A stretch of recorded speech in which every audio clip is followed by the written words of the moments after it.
kailaliman ng gabi, may isang lihim na nagkukubli. Utang na naman, si Ponggoy pare. Yo! What's up sa inyo mga kalutang, no? Ngayon, magluluto tayo ng humba. So, dun sa mga nagtatanong kung ano ba ang humba, ito daw galing sa isang Chinese recipe na tinatawag nilang hongba. Di ba? Humba, hongba, pagkalapit lang. So, ang hongba, ibig sabihin daw nito ay red cooked pork. Ang recipe daw nito simple lang. Baboy, toyo, at saka asukal. Nilalagyan din nila ng mga konting spices, paminta, bawang siguro. Huhulaan ko na lang kung ano ba talaga yung history nito. Ilo-logic ko na lang. So, na-introduce yan sigurado dito sa Pilipinas, tapos inadapt nating mga Pilipino yung recipe na hongba, tapos ginawa natin yung sarili nating version, na kung saan nilagyan ng black beans. So, feeling ko doon nagsimula yung humba, na ang ibig sabihin daw ng humba, malambot na baboy. Siyempre, hindi lang basta humba, dapat ultimate humba, yung bang parang ponggoy version, yung tipong ako pa lang yung makakagawa ng gantong version ng humba, o kaya yung tipong makakalimutan ko yung pangalan ko sa humbang to. Ang hirap nun, man. Ako yung magluluto, dapat makalimutan ko yung pangalan ko sa sarap. O kasi, isang beses ko pa lang nararanasan na makalimutan yung pangalan ko sa sarap. Para mapabilis na lang yung pag-iisip ko, alam niyo wala nang ipipigato, ang gagawin ko na lang, pagsasama-samahin ko ang lahat ng bersyon ng humba sa isang lutuan. Ngayon, kung meron na nakagawa nito, i-comment mo dyan sa baba. Kung wala, simulan na lang natin. Ang unang gagawin natin ay magluluto muna tayo ng isang ordinaryong humba. Tapos titikman natin para malaman natin kung ano ang kaibahan dun sa gagawin nating ultimate humba. At ito na nga, tapos ko nang lutuin yung basic humba natin. Meron na yung toyo, asukal, baboy, yan na yun lulutuin. Titikman na lang natin. Diba? Malambot na kagad, sang hiwa lang.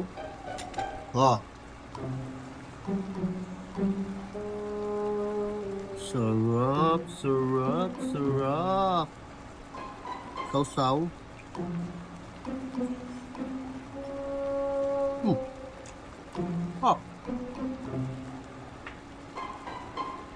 Ganun talaga lasa niya. Lasa siyang adobong matamis. So ngayon, dito papasok yung pongbang edition natin. Siyempre, walwala na to. Todo na natin to. Ang una nating ilalagay ay ang oyster sauce. Dagdag tamis alat habang nabubus yung umami flavor niya at para lumapot ang ating sarsa. Star anise para sa kakaibang bango.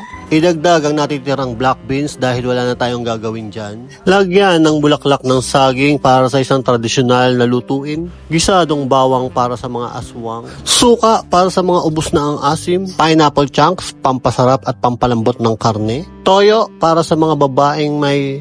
Alam mo na, eto wala pa akong nakikitang may naglalagay dito sa humba. Chili oil para sa mga taong astig dyan. Shoutout sa inyo. Tama na ang isang kutsara at kayabangan na yan kapag dinagdagan ko pa. Turmeric powder para maglasang lupa. Lalagyan natin ng bok choy pero hindi ko alam kung bakit nga ba. And for the grand finale, lalagyan natin ng kimchi para sumabog ang sarap o baka sumabog ang puwet mo. Tapos takpan natin, let it simmer for 10 minutes or 10 years. Kayo nang bahala kung ayun man ang gusto nyo. Whoops, eto na, luto na. So, nireduce natin yung sarsa, no? Hanggang sa lumapot. Kasi kanina medyo, actually malabnaw talaga. Malabnaw pa talaga siya. So, hinaan natin to. Yan, ang dami ng kalat, no? Nagwisik-wisik na yung sarsa. Feeling ko, parang naging Korean sangyup na tong kinalabasan nung humba alapong. Ayan. Meron ako ditong hilaw pang bok choy para medyo may lutong. Ilagay na lang muna sa santabi yan. Pwede namang kainin ng hilaw yan eh. Okay. Unang tikim. Sana hindi maglasang kaning baboy.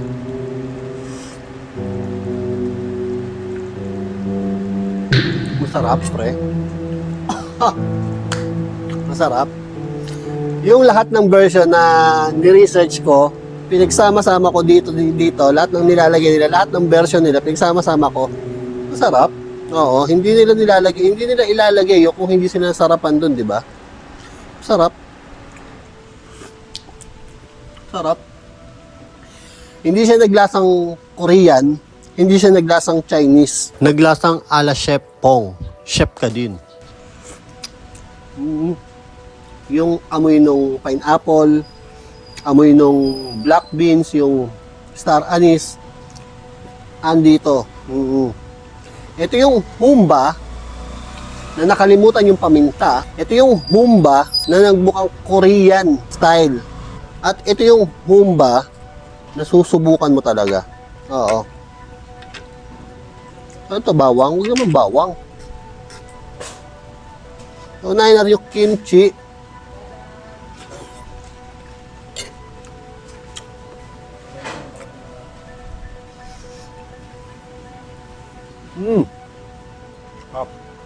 Hindi siya naglasang kimchi. Asim, anghang, tamis. Plus yung sarsa ng humba, humalo na dun sa kimchi. Ultimate. Oo, recommended. Gusto mo yung bago? Makatikim lang ng bago? Hindi na nga humba ang tawag ko sa kanya. Ang tatawag natin to, Ultimate Humba.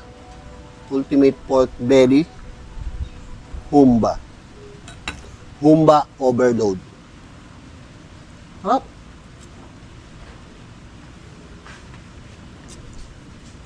Ang lambot. Pakita ko sa'yo, ha. Malambot. Mainit. Gusto mo lambot? Ikaw mo dito, kanina ka pa lang dyan. Sumalo ka na dito. Andiyan ka na, kanina pa eh. Kanina ka pa kumakalaskus dyan eh. Pineapple. Pineapple, lasang pineapple pa rin. Yung overcooked na pineapple. Ano to? Bulaklak ng saging. Kaya naging iba. Siyempre, pag medyo nauuta ka na sa lasa, kain ka ng ganito. Hindi ka magsasawa.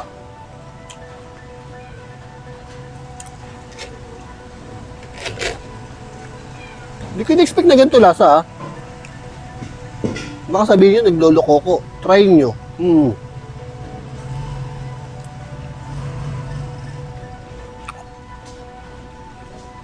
Ay, nakatikim ako dati ng humba. Matamis. Nakakasawa kasi sobrang tamis. So, hindi.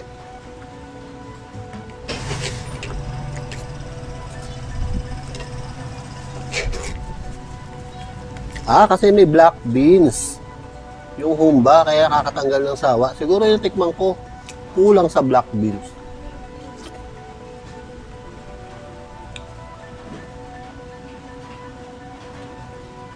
Doon sa kare-kare niluto natin last time, mas bet ko to.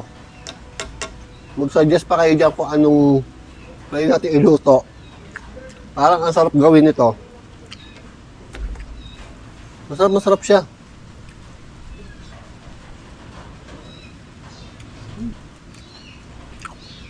Hindi comedy ang lasa. Full package. Ang galing. Tapos baka sabihin nyo, ako nagluto, kaya sinasarapan ko. Hindi, kita ba sa mukha ko?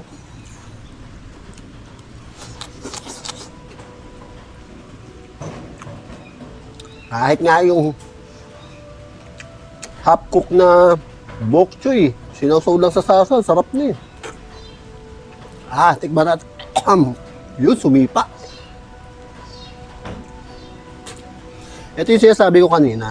Gusto ko, di ba tinusta ko, para yung, yan no, yung meat niya, yung karne niya, medyo tumigas, tapos yung crispy part nung taba, medyo maging slimy.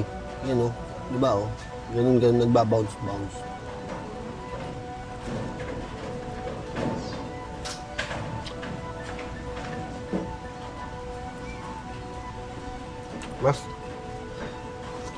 Mas the best yung ano, yung makakalimutan ko pangalan ko,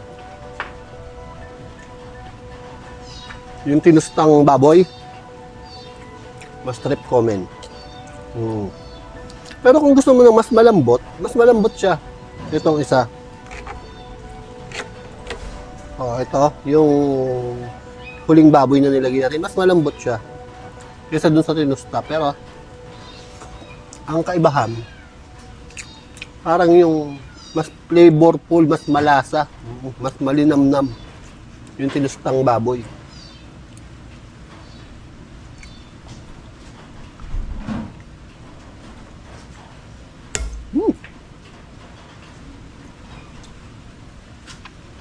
Hapit sa kanin. Wala tayong kanin. Bagay na bagay ito sa kanin. Promise. Lupit, first time ko. I-sit-ups na lang ako bukas. Baka mag-jogging pa ulit ako. Mapapa-jogging ako dahil sa'yo. Alam mo ba yun?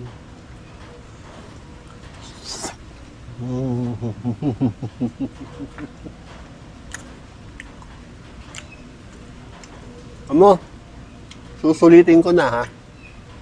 So hindi ko lang kung mauulit ko pa to eh. So totally i-upload naman natin to. May pag-asang maulit. Complete package eh. Hindi ko lang kung kimchi ba yung nagpasarap, yung star anise ba, yung black beans.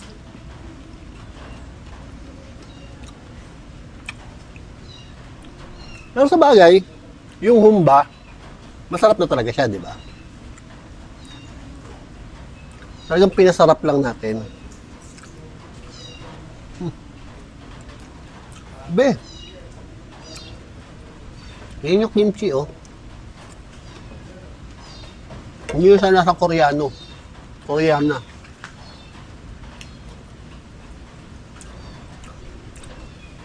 Mas na-maintain na lang niya yung anghang niya. Tsaka yung asim.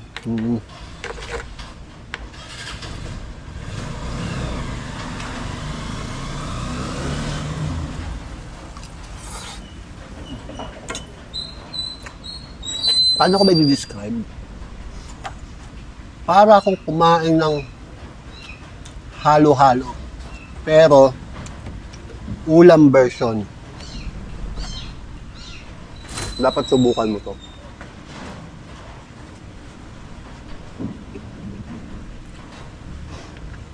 Men. Hindi ko talaga in-expect ganito ang lasa niya.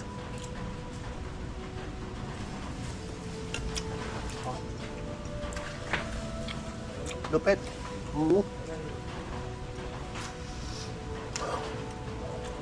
Paano ko to may share sa inyo? Paano ko to ma-share sa iba? Plastic ko muna, lagay ko sa freezer.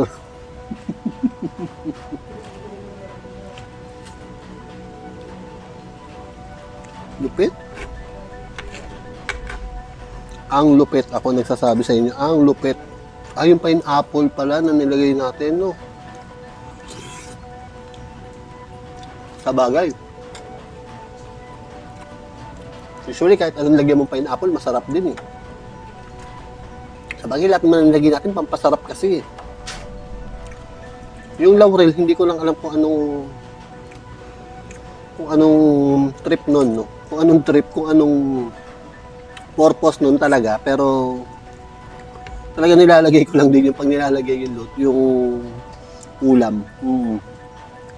Pero parang hindi ko siya siguro aroma din.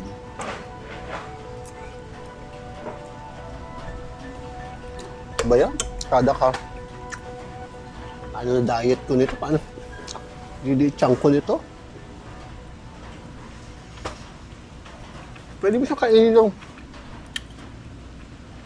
Nalilimutan ko talaga yung pangalan ko. Ito yung sasabihin ko eh. Pwede mo naman siyang ihalo sa kanin. Masarap siya sa kanin, promise. Nararamdaman ko. Pero masarap din siya ng ulam lang.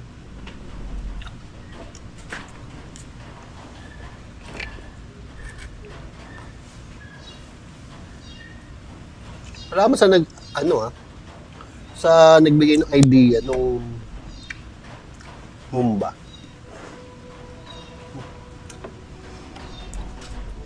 Ala ko nga magiging Korean style eh. Yung mga, ano yun, chapchay ba? Yung mga bulgogi. Basta yung pula yung sauce, kala ko ganun magiging lasa eh. Diba? Iba. Siguro parang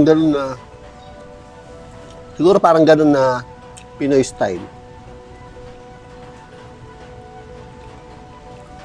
Sarap. Parang pwede ito sa ano, mga Noche Buena.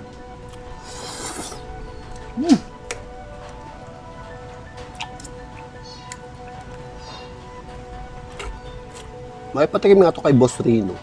Magtitira ako mga 2 pirasong baboy.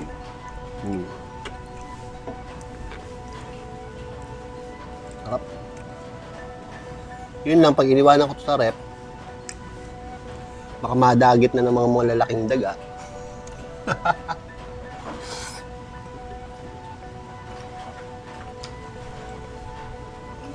Grabe. Ayun na. Excited naman ako, pero parang hindi. Parang imagine ko sa ko, ba itong mga pinagagawa ko parang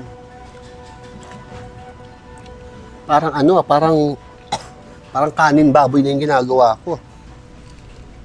Nung natikman ko, naging madrama ako bigla.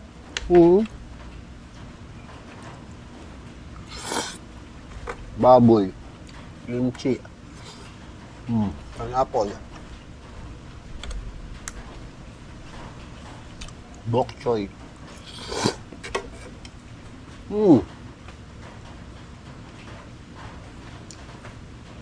Complete package talaga. Pero yung anghang niya may sipa talaga, oo. Kung ayaw maanghang, tanggalin mo. Pero sayang naman di mo ma-experience yung kimchi. Siguro pwede mo tanggalin yung chili oil, chili garlic oil, kasi may nilagay naman tayo tostadong bawang. Yan. Kala ko pa kanina, para ako nagdadrama eh, no? Alam mo yun?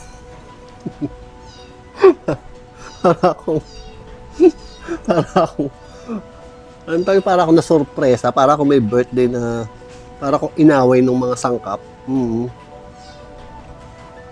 Nakala ko iruruwin nila yung celebration, pero gagaling nyo ah.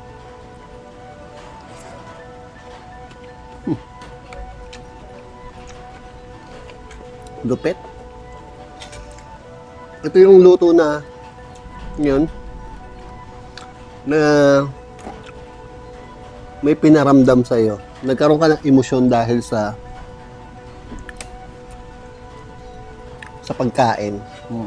Ito yung pagkain, malilimutan mo yung kung ano man makakalimutan mo. Bigla ako naging madrama eh. Kala ko nga yung suka. Kanina sobrang asim na yata nito. May kimchi na, may suka pa, may pineapple pa. Hindi. Nakontra yata nung black beans. Nabalansin yung asukal. Drama ko eh, no? Kumakain lang naman ako. Wala yung drama mo, white lady ka. Diyan ka lang muna. Ba?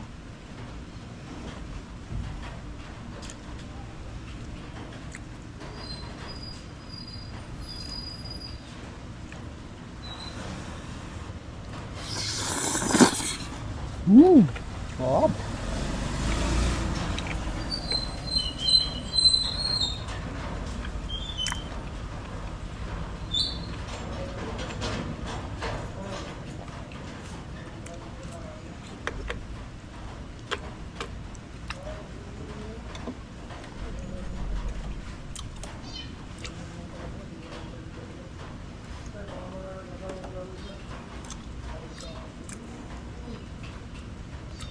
Pag tumatagal, ang drama ko talaga eh, no? Kung lang umiyak eh, no? Kumakain lang naman ako. Yung anghang, nasa huli eh. Pasasarapin ka tapos may anghang sa huli, lalo sumasarap yung pang... Ewan ko ha. Meron kasi mga hindi mahihilig sa maanghang, siguro hindi nyo maiintindihan talaga, iba? Naiiyak na ako sa sarap. So, last bite. Yung mga umabot dito, napadrama ako dito sa niluto natin. Oo nga. Para ako nag-birthday na surprise. Ang lupit. Hindi ko alam kung anong tawag dito. Humba pa rin to. Oo, kayo na lang maglagay dyan ng pangalan, comment nyo sa baba. Huwag nyo kalimutan mag-like, share, yan. And do the thing. Ciao. Ba talaga to? Ayun yan. Punggoy sumusugot kahit natatakot.